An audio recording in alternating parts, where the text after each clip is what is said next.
Hi, my name is Abha Rao, and I'm a research scientist and assistant professor at the Public Health Foundation of India. I'm here today to speak to you about public health in India. The Indian Constitution does not expressly guarantee the right to health. Article 21 of the Indian Constitution, however, does guarantee a fundamental right to liberty and the right to life, of which the right to health is an essential element. But it does so indirectly through various clauses related to social and economic justice, to human rights which relate to standard of living, nutrition, clothing, housing, etc.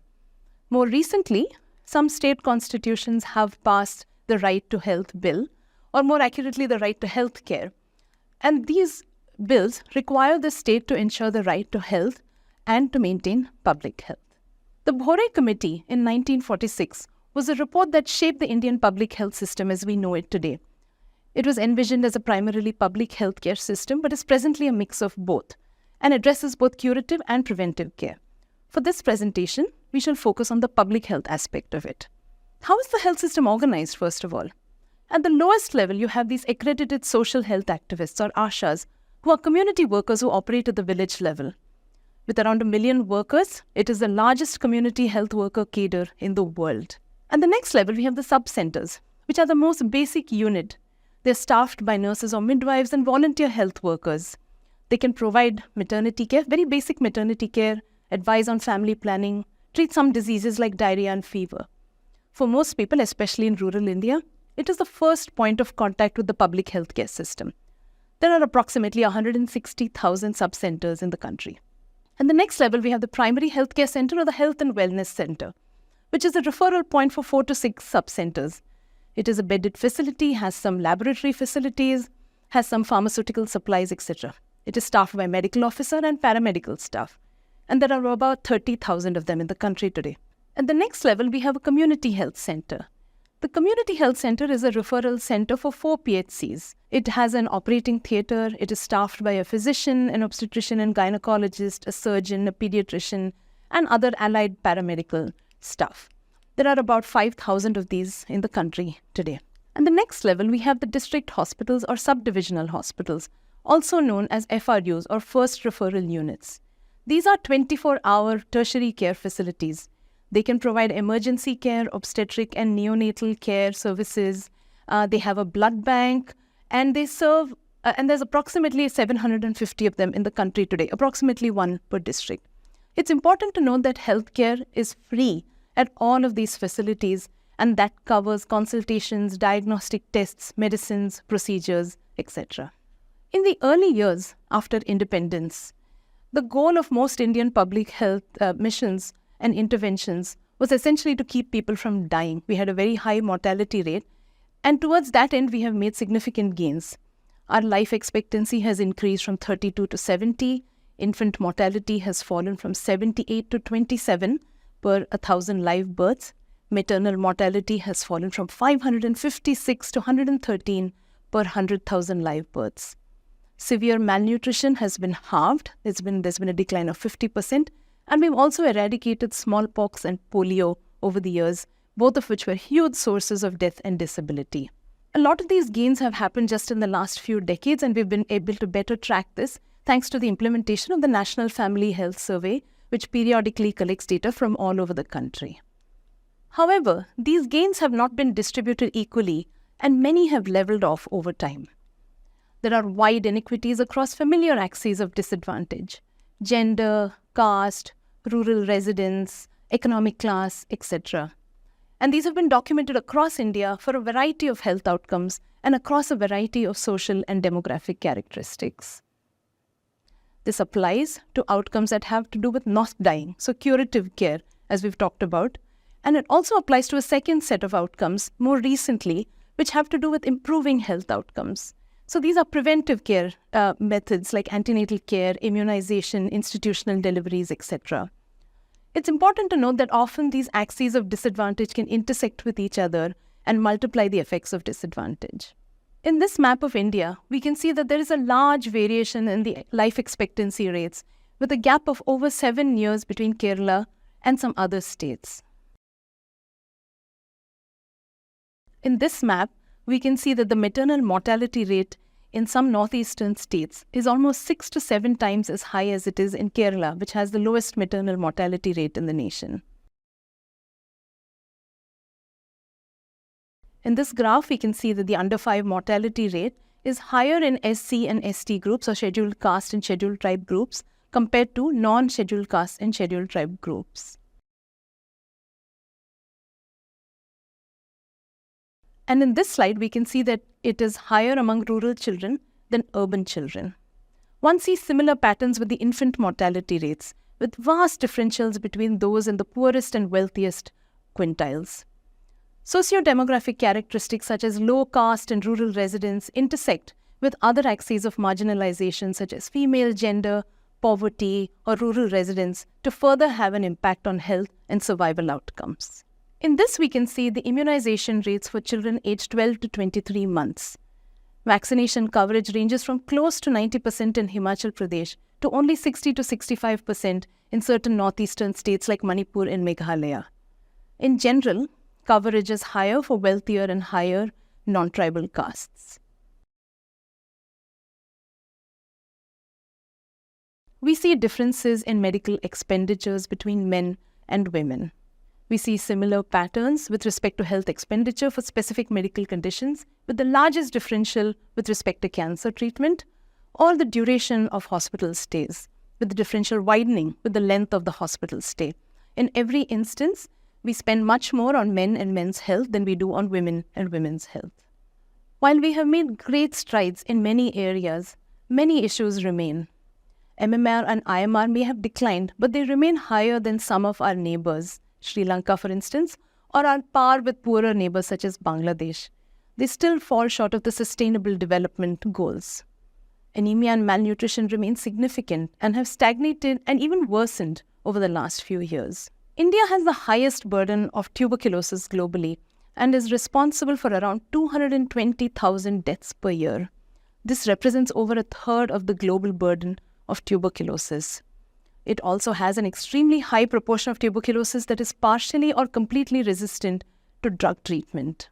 Other infectious diseases, those caused by a pathogen, a virus or a bacteria, etc., which include malaria, dengue, HIV/AIDS, cholera, typhoid, etc., remain significant issues. We don't really have good tracking mechanisms for these diseases, particularly in rural areas. So the true burden is probably an underestimate. Alongside these diseases, which are those of developing countries or a first wave of epidemiological transition, we have a rising number of cancer cases. In the next few years, we are expected to hit close to 30 million cases of cancer in the country.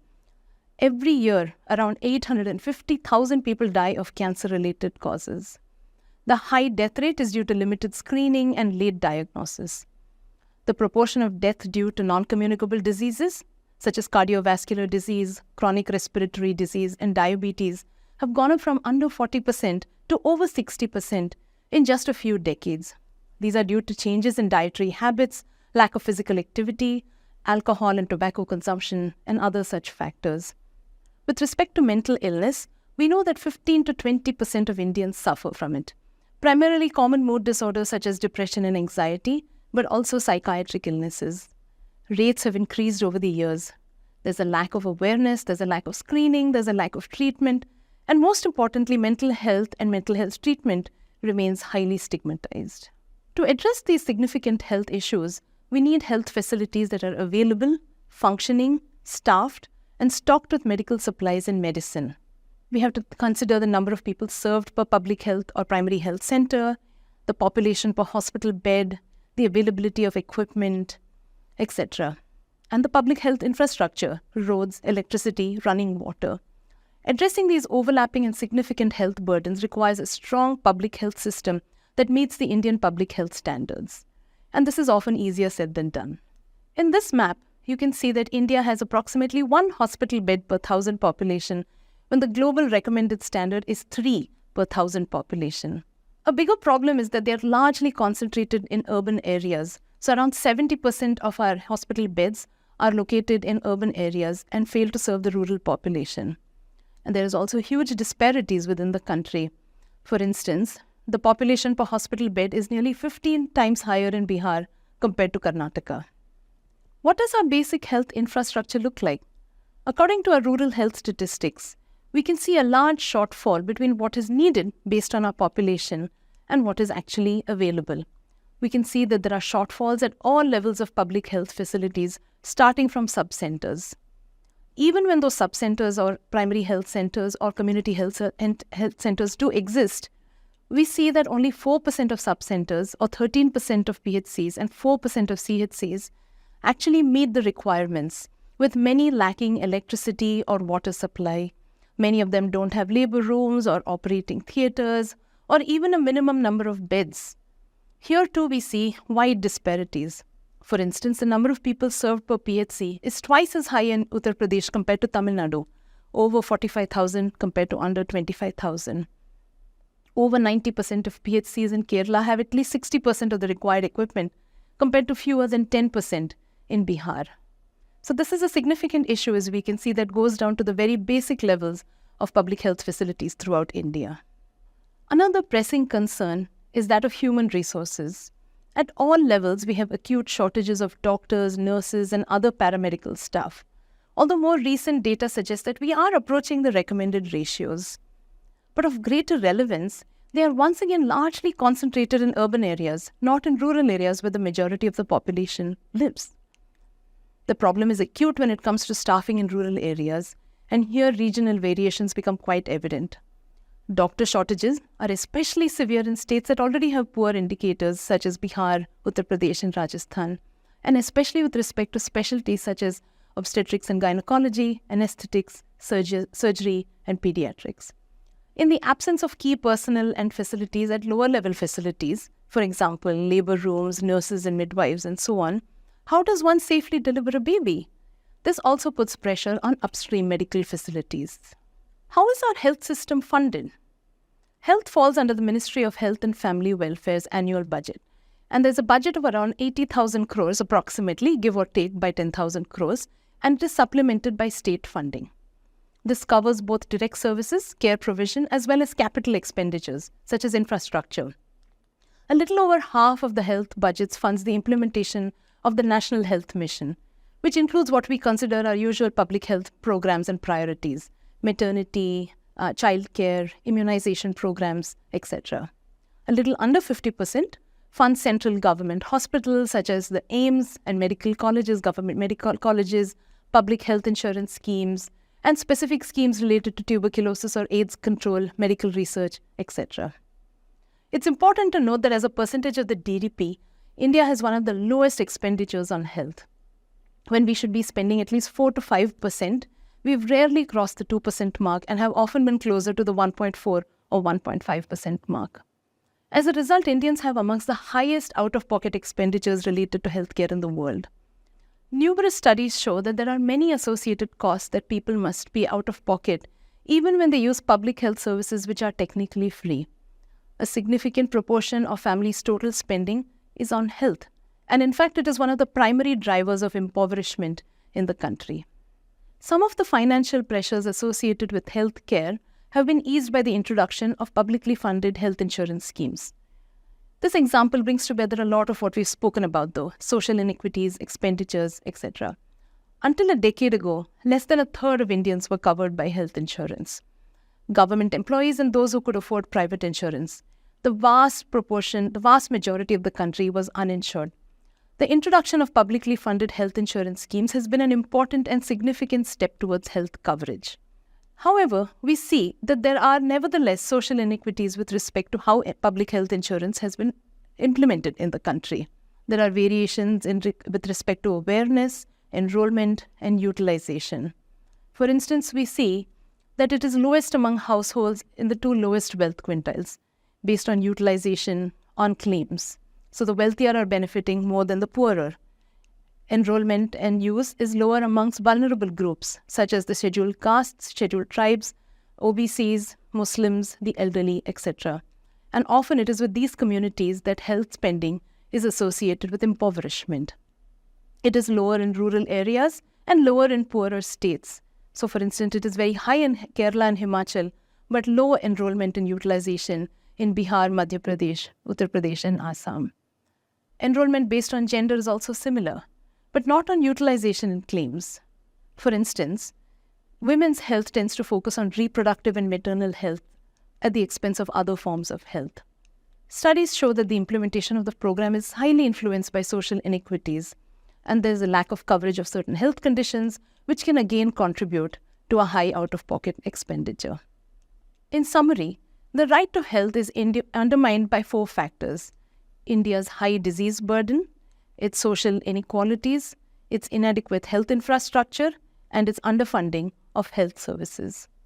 On that note, I would like to conclude this lecture. Thank you.